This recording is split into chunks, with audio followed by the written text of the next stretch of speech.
The storm had lasted for 7 years. Not a storm of wind and rain, but a storm of fire, poison, and death that had swept across the entire world. The old ones called it the Great Burning, though most who remembered those days were now dead. When it finally ended, the earth was quiet. The cities were gone. The forests were ash. The oceans were thick with gray sludge that killed anything that touched it. And yet, in small pockets scattered across the ruined planet, humans survived. Maya was born 3 years after the storm ended. She had never seen the world as it was before, but her grandmother told her stories. Stories of tall buildings that touched the clouds. Stories of machines that could fly through the sky. Stories of food that came in bright packages from giant stores. To Maya, these stories sounded like fairy tales, impossible dreams from a world that could never have been real. Their settlement was called Haven, though there was nothing particularly safe about it. It sat in a valley between 2 dead mountains, where a small stream of clean water still flowed from somewhere deep underground. 237 people lived there, though that number changed often. Bobbies were born. Old people died. Sometimes, people simply walked away into the wasteland and never came back. Maya's job was to tend the gardens. Not gardens like the ones in her grandmother's stories, with flowers and soft grass, but survival gardens. Rows of mutated vegetables grew in carefully filtered soil, protected by sheets of salvaged plastic from the toxic rain that still fell sometimes. The plants looked strange and twisted, but they kept people alive. One morning, Maya woke to shouting. She crawled out of her family's shelter, a small structure made of bent metal and old tires, and saw people running toward the eastern edge of the settlement. Her heart jumped. Running usually meant danger. Raiders, wild animals, or worse things that came from the poison zones. But when she reached the crowd, she saw something different. A group of strangers stood at the edge of Haven, their hands raised to show they meant no harm. There were about 20 of them, men, women, and a few children. They were thin and tired, covered in dust from long travel. Their leader was a tall man with a thick beard and kind eyes. "We come from the eastern settlement," the man said. His voice was rough, like he had not spoken in days. "Our water source dried up. We walked for 3 weeks looking for a new home." Elder Thomas, the leader of Haven, stepped forward. He was an old man who had survived the storm as a child. The scars on his face told that story clearly. "We don't have much," he said slowly, "but we don't turn away survivors. That's not who we are."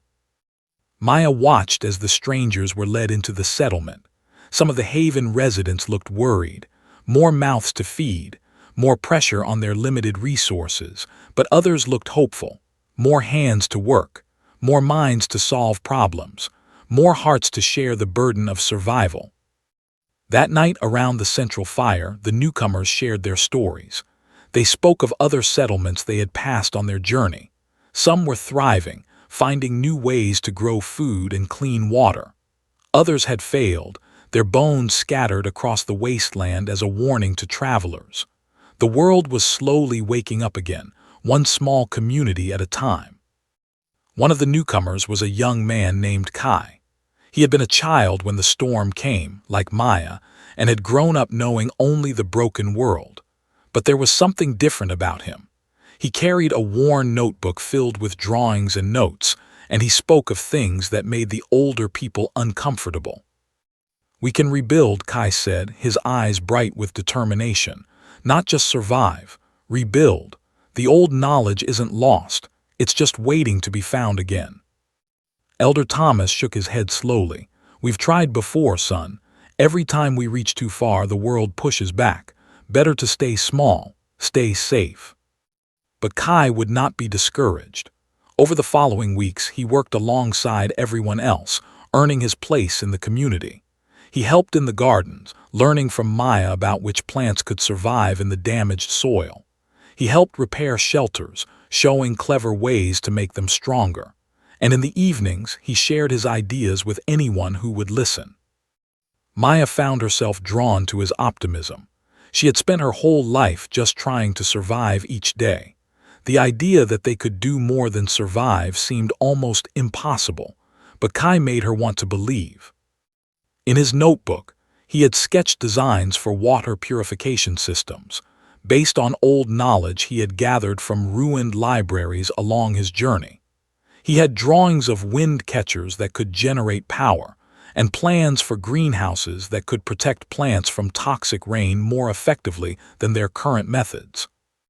"This is what humanity used to be," Kai told Maya one evening as they sat watching the sunset turn the dusty sky orange. "We didn't just survive. We built, we created, we dreamed, and we can do it again." Maya looked down at the ruined valley that was her home. She thought about her grandmother's stories of the world before. Maybe they weren't fairy tales after all. Maybe they were a promise of what could be again. But change was never easy, and the world was still dangerous. The very next day, scouts returned with troubling news. A group of raiders had been spotted 3 days' travel to the south. They were heading north, and Haven might be in their path. The old fear returned to the settlement. Raiders were one of the greatest dangers in the post-storm world. Desperate people who took what they wanted by force, leaving destruction behind them.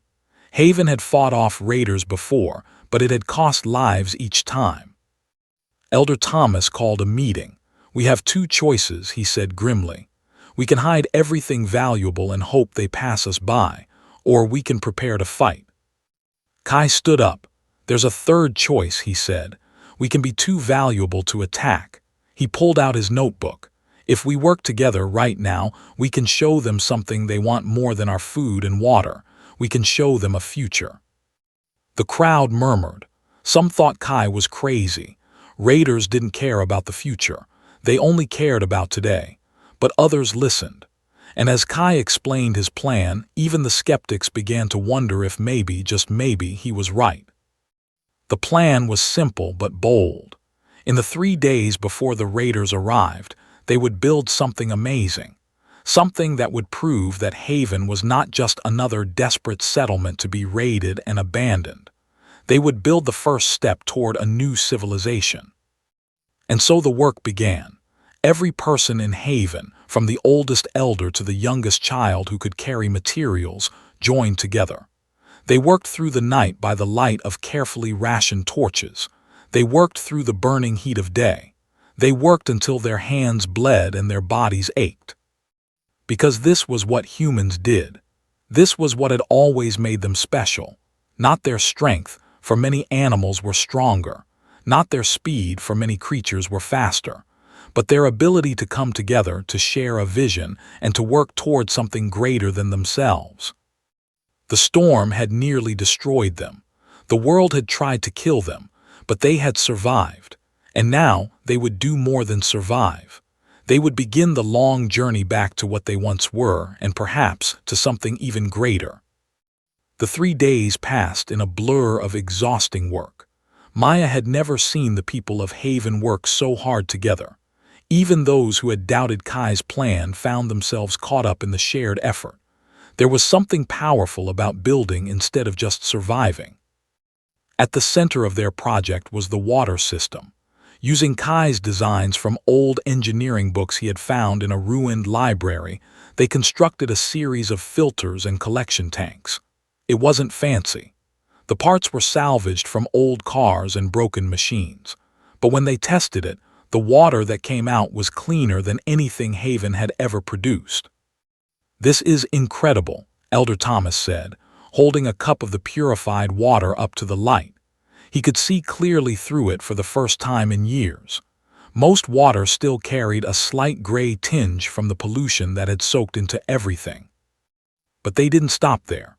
Beside the water system, they built a demonstration greenhouse. It was small, just big enough for a dozen plants, but it showed what was possible. The walls were made of salvaged plastic stretched over a wooden frame, but Kai had designed a special ventilation system that could filter the toxic rain while still letting in sunlight.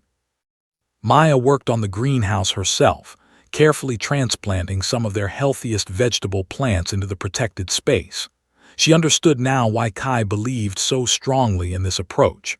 Growing food in the open was always a gamble.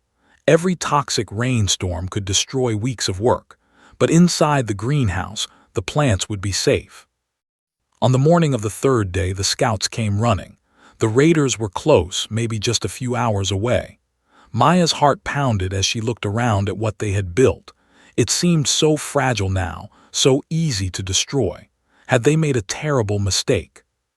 Kai gathered everyone together. "Remember," he said, his voice calm and steady, "we're not showing them weakness. We're showing them strength. The strength to build. The strength to think about tomorrow instead of just today. That's power that no raid can take away." The raiders arrived at midday.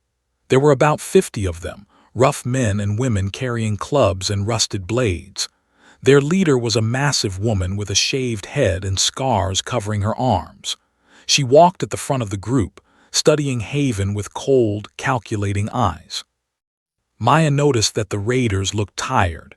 Their clothes were torn and dirty from long travel.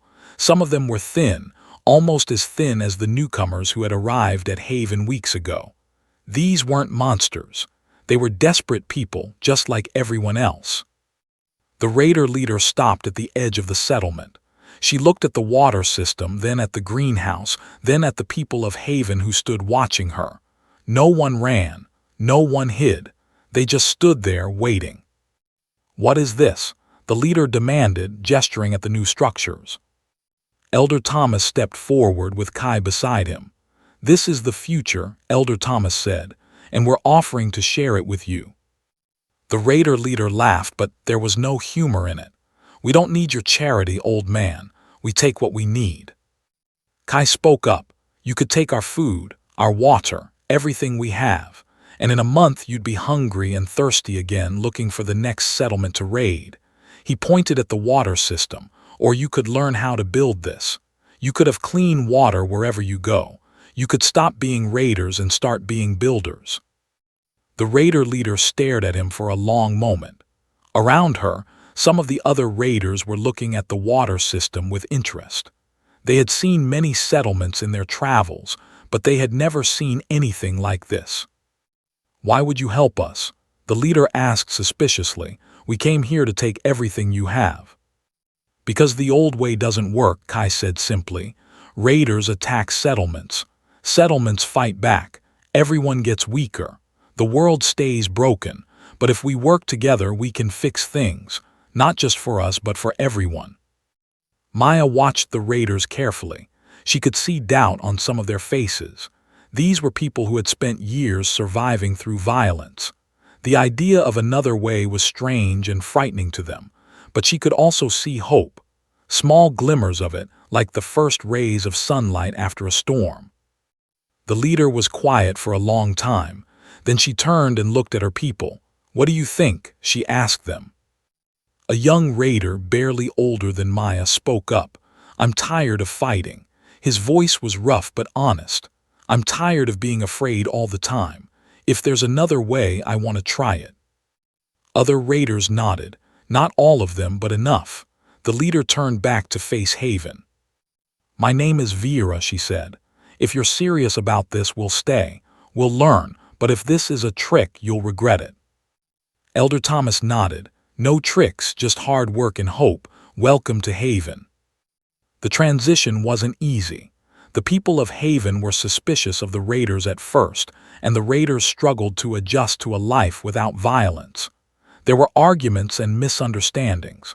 Some of the raiders left after a few days, unable to accept this new way of life, but most stayed. Vera turned out to be a skilled organizer. In her previous life, before the storm, she had been a construction worker.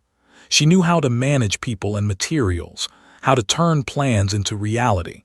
With her help, the projects that Kai designed moved forward faster than anyone had expected.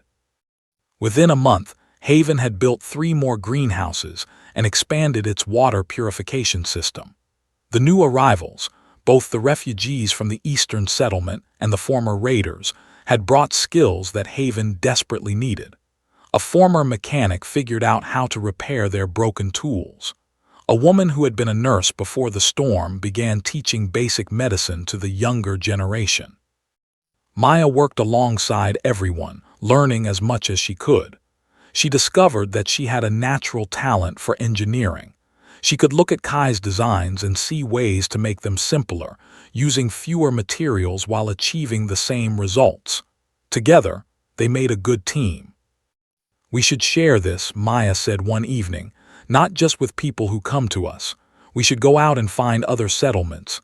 Teach them what we've learned." Kai smiled. "I was hoping you'd say that."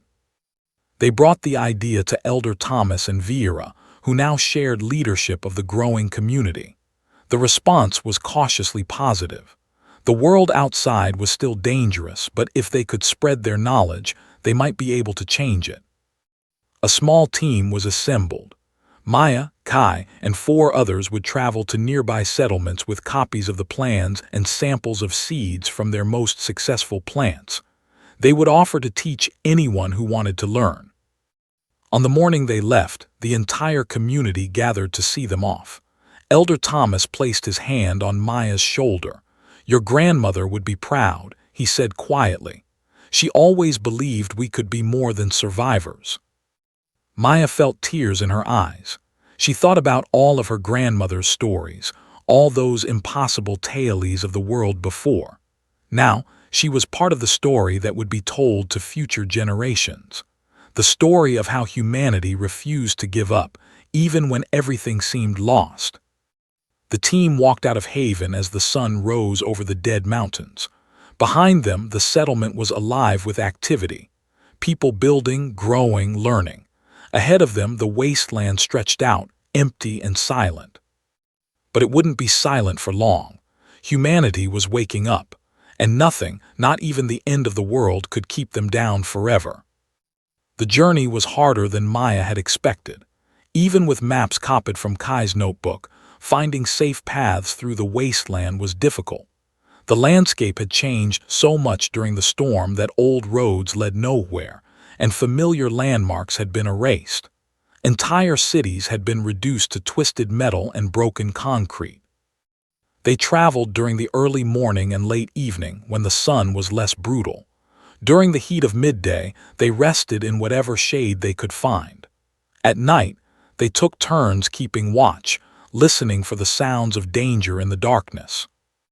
On the 5th day, they reached their first destination.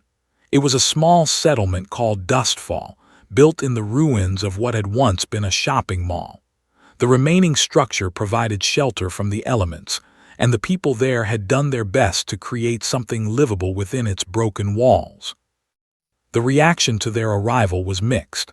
Some of the Dustfall residents were welcoming, eager to hear news from beyond their isolated community. Others were suspicious, treating the strangers as potential threats. Maya understood their caution. In this world, trust was hard to earn and easy to lose.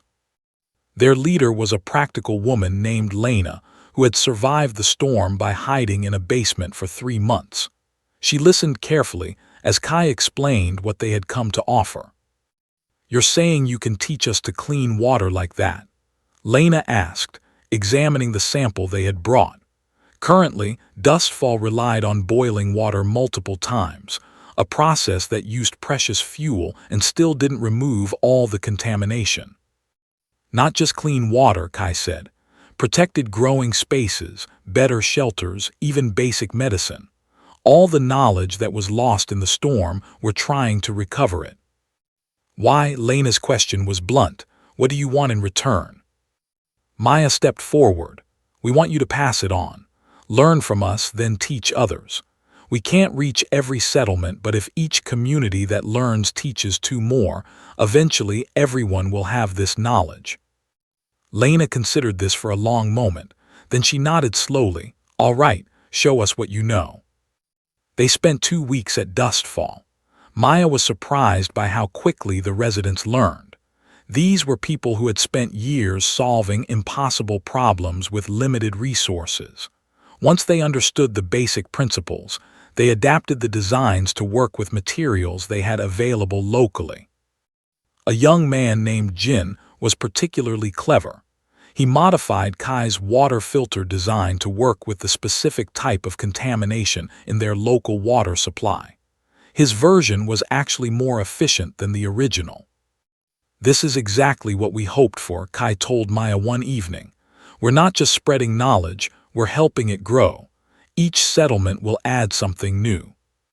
Before they left Dustfall, Lena made them a promise. "There's a settlement 3 days east of here," she said. "They have something we don't. Medicine makers. People who know how to create healing drugs from plants. I'll send a team to them with your designs, and maybe they'll share their knowledge in return." Maya felt a warm feeling spread through her chest. This was how civilization would be rebuilt. Not through conquest or force, but through connection and sharing. Each settlement helping the next, creating a web of knowledge that could survive any individual disaster. The team continued their journey, visiting 4 more settlements over the following months. Each place was different. Some were eager to learn, embracing the new knowledge with enthusiasm. Others were more resistant, suspicious of outsiders and their strange ideas. But even in the most difficult places, they made progress. At a settlement called Riverside, they encountered their first serious obstacle. The community was led by a man named Marcus who believed that the old world had been destroyed for a reason. He saw their mission as dangerous, a temptation that would lead only to more destruction. "Look at what technology did," Marcus argued. "It poisoned the sky and killed billions of people.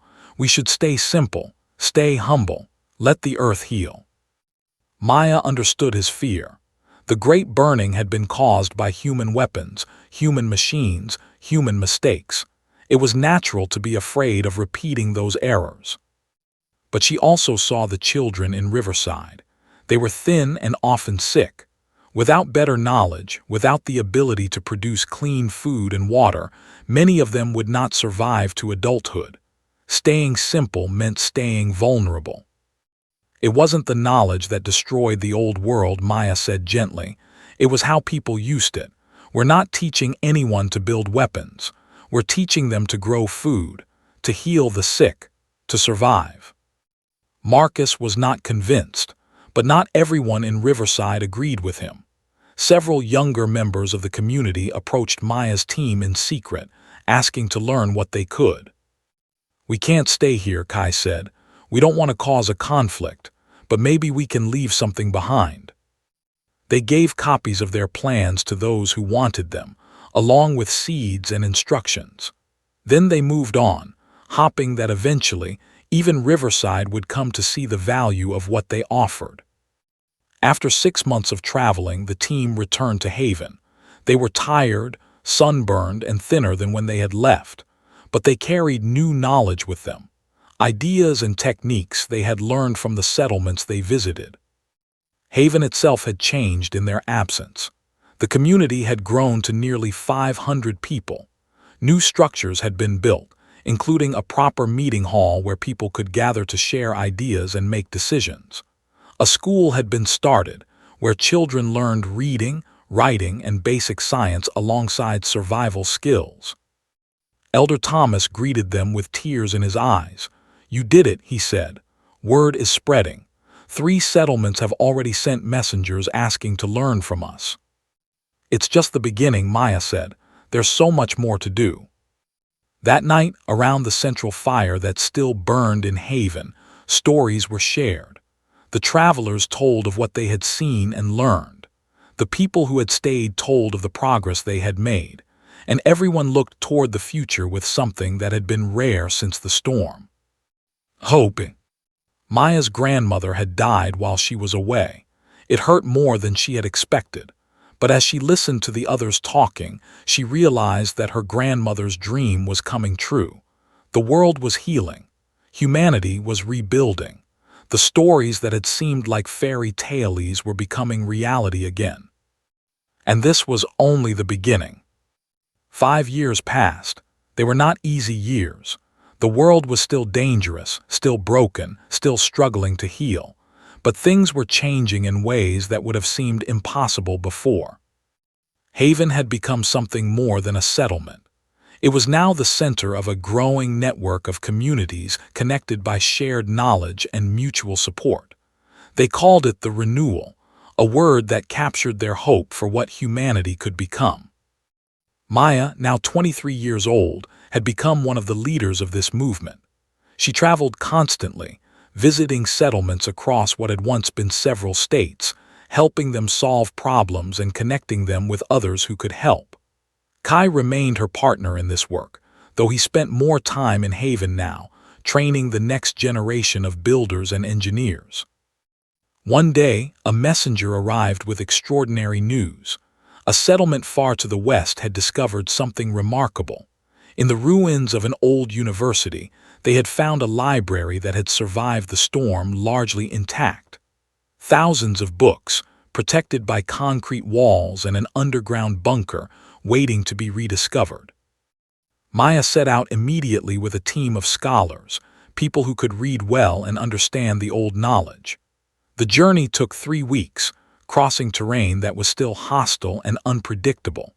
They had to avoid several dead zones where the poison from the storm still lingered, and they fought off wild animals that had mutated into dangerous new forms. But when they finally reached the library, the dangers of the journey faded from their minds. They stood in the ruins of the university, looking at shelves upon shelves of books, their pages yellowed but still readable. "This is it," Maya whispered. "This is the past trying to help us build the future." They spent weeks cataloging what they found. There were books on every subject imaginable: science and medicine, engineering and agriculture, history and philosophy. Some of it was immediately useful. Other parts would take years to understand and apply, but all of it was precious. The local settlement, called New Hope, agreed to become the guardians of the library. They would protect it and make copies of the most important books to share with other communities. In exchange, they would receive help building better defenses and infrastructure. When Maya returned to Haven, she brought samples of the most valuable texts, medical books that could help them treat diseases they had struggled with for years, agricultural guides that showed how to restore damaged soil, engineering manuals that explained how to build machines that could make their work easier. The discovery changed everything. Before, they had been rebuilding civilization from fragments of memory and scraps of knowledge. Now they had a foundation to build on. The accumulated wisdom of thousands of years of human progress was available to them again. But with this power came new challenges. Some communities wanted to move quickly, to use the new knowledge to build factories and machines as soon as possible. Others urged caution, remembering how the old world had destroyed itself. The debate was heated and sometimes bitter. Maya found herself caught in the middle. She understood both sides. She had seen the suffering caused by their limitations and wanted to end it. But she also remembered Marcus at Riverside and his warning that repeating the mistakes of the past would only lead to more destruction. "We need to be different this time," she said at a gathering of leaders from dozens of settlements. "The old world was powerful, but it was also careless. It used up everything without thinking about tomorrow. We can't do that." "Then how do we move forward?" asked a skeptical voice from the crowd. Together Maya answered, slowly and carefully, and with rules. "The old world had technology but no wisdom about how to use it. We have the chance to be wiser." From that gathering came the first laws of the renewal. They were simple principles that all the connected communities agreed to follow. Take only what you need. Repair before you replace. Share what you know.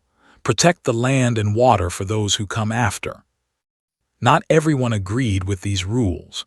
Some settlements broke away, wanting to develop faster without restrictions. A few formed their own competing networks. The world was still a patchwork of different approaches and beliefs. But the renewal continued to grow.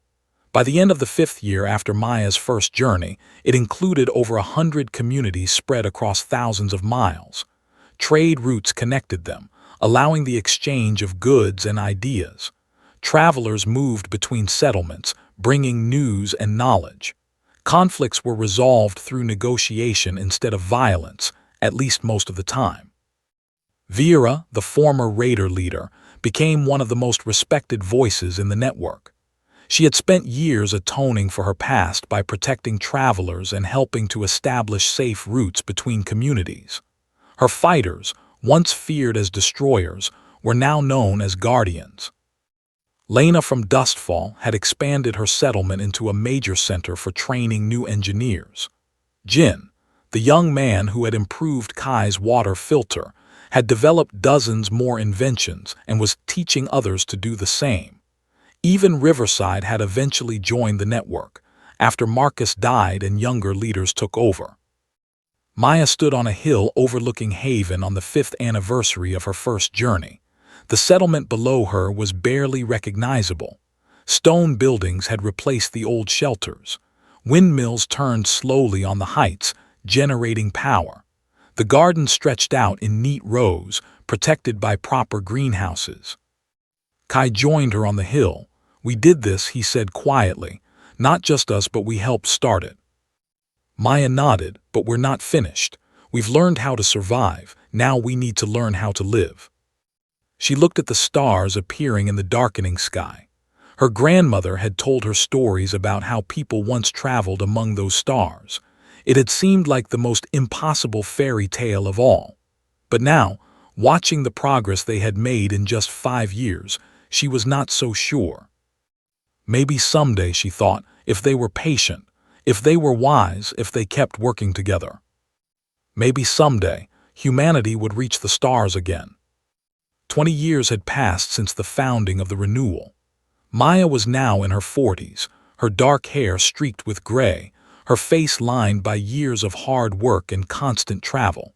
She had dedicated her life to rebuilding civilization, and the results were all around her. Haven was now a city. It had grown from a desperate settlement of 200 people to a thriving community of over 20,000. Stone walls protected it from the dangers that still lurked in the wasteland. Clean water flowed through pipes to every building. Schools taught the young and hospitals healed the sick. It was not perfect. Nothing was perfect, but it was alive and growing. The Renewal itself had spread across an entire continent. More than 1,000 communities were now connected, sharing resources and knowledge. They had developed a system of government that was different from anything in the old world. Decisions were made by councils that included representatives from every community. No one person or group had too much power. They had learned from the mistakes of the past. The books in the libraries told stories of nations that had risen and fallen, of tyrants and wars, of greed and destruction. They studied these histories carefully, trying to understand what had gone wrong so they could avoid repeating it. Maya sat in the council hall, a beautiful building made of stone and salvaged glass that caught the morning light. Around her were leaders from across the network, gathered for the annual meeting. They were discussing something that would have been unthinkable just a few years ago. "The coastal settlements have finished the first boat," announced a delegate from the east. "It's small, just big enough for a crew of 10. But it works. We can sail on the ocean again." Murmurs of amazement ran through the hall. The oceans had been poisoned during the storm, but they had slowly been recovering. Now, for the first time in a generation, humans would travel on the water again. "There's more," the delegate continued. "The scouts report seeing lights on the distant shores, other survivors, other communities. We're not alone on this continent and maybe not on this planet." Maya felt her heart leap. She had always wondered if there were survivors elsewhere, on other continents, in other parts of the world. The storm had been global, but humanity was resilient.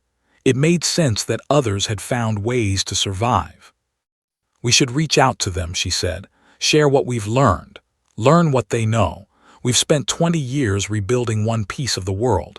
Imagine what we could do together." The council agreed. Plans were made for expeditions across the ocean. It would take years of preparation, building ships that could survive long voyages, training sailors who knew how to navigate by the stars. But for the first time, the horizon was expanding again. After the meeting, Maya walked through the streets of Haven. Children played in the squares, their laughter echoing off the stone buildings. Markets sold goods from settlements across the network. Craftspeople worked at their trades, making tools and clothing and art. Life had returned to these streets, rich and varied and full of possibility. She found Kai in his workshop, surrounded by students who were learning the art of engineering. He had grown old too, his beard now fully white, but his eyes still held the same brightness they had when she first met him.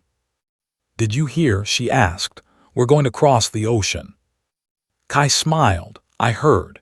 It reminds me of something I read in one of the old books, about explorers who crossed the seas centuries ago, finding new lands and new peoples. We're doing it again." "But better this time," Maya said. "We're not going to conquer, we're going to connect." That night, a celebration was held in the central square of Haven. It was an anniversary of sorts, 20 years since the first group of refugees had arrived, since Vera and her raiders had chosen to build instead of destroy, since the first seeds of the renewal had been planted. Elder Thomas was there, incredibly old now, carried to the celebration in a chair. He had lived to see his community grow from a desperate collection of survivors to the heart of a new civilization. When he spoke, his voice was weak but clear. "I was a child when the storm came," he said. "I remember the fear. I remember thinking the world was ending, and in some ways it did. The old world died in fire and poison, but we didn't die with it. We survived, we adapted, and we built something new." He paused, looking out at the crowd gathered around him. The faces were young and old, people from dozens of different communities, united by their shared commitment to rebuilding. "Humans are strange creatures," he continued. "We make terrible mistakes. We hurt each other and destroy what we build. But we also have something special. We can learn. We can change. We can look at the ruins of our failures and decide to do better. That's what we did. That's what the renewal means." Maya felt tears streaming down her face. She thought of her grandmother, who had died believing that the old world was lost forever. She thought of all the people who had worked and struggled and sacrificed to bring them to this moment. "The old world is gone," Elder Thomas concluded, "but we're still here. And as long as we're here, there's hope. There's always hope." The crowd cheered. Music began to play, created by instruments both old and new. People danced and laughed and celebrated the miracle of their survival. Maya slipped away from the celebration and climbed to the top of the walls that surrounded Haven. From there, she could see for miles in every direction. The wasteland was still out there, scarred and broken. But here and there, lights twinkled in the darkness. Other settlements, other communities, all connected by the web of knowledge and cooperation that they had built together. She looked up at the stars, thinking about her grandmother's stories, machines that flew through the sky, humans walking on the moon, signals traveling across the world in the blink of an eye. It still seemed impossible, but so had clean water once, so had protected gardens, so had a network of communities working together in peace. Impossible was just a word for things that hadn't been done yet. The storm had tried to destroy humanity. It had killed billions, poisoned the planet, and erased centuries of progress. But it had failed, because humans were more than the sum of their technology. They were dreamers and builders, survivors and creators. They could be knocked down, but they would always get back up. Maya smiled as she watched the celebrations below. They had survived the apocalypse. They had rebuilt from nothing, and now they were reaching out to connect with others who had done the same. This was the story of humanity, not the story of their greatest inventions or their worst failures, but the story of their refusal to give up, their stubborn insistence on hope when hope seemed foolish, their ability to find each other in the darkness and build something beautiful together. The stars shone down on a wounded world that was slowly healing. Somewhere across the ocean, other survivors looked up at the same stars, dreaming their own dreams of a better future. And Maya knew with absolute certainty that one day they would find each other. One day humanity would be whole again. One day they would reach the stars. Because that was what humans did. They survived. They rebuilt. They never stopped reaching for something greater. The storm was over. The long road back had begun, and nothing could stop them now.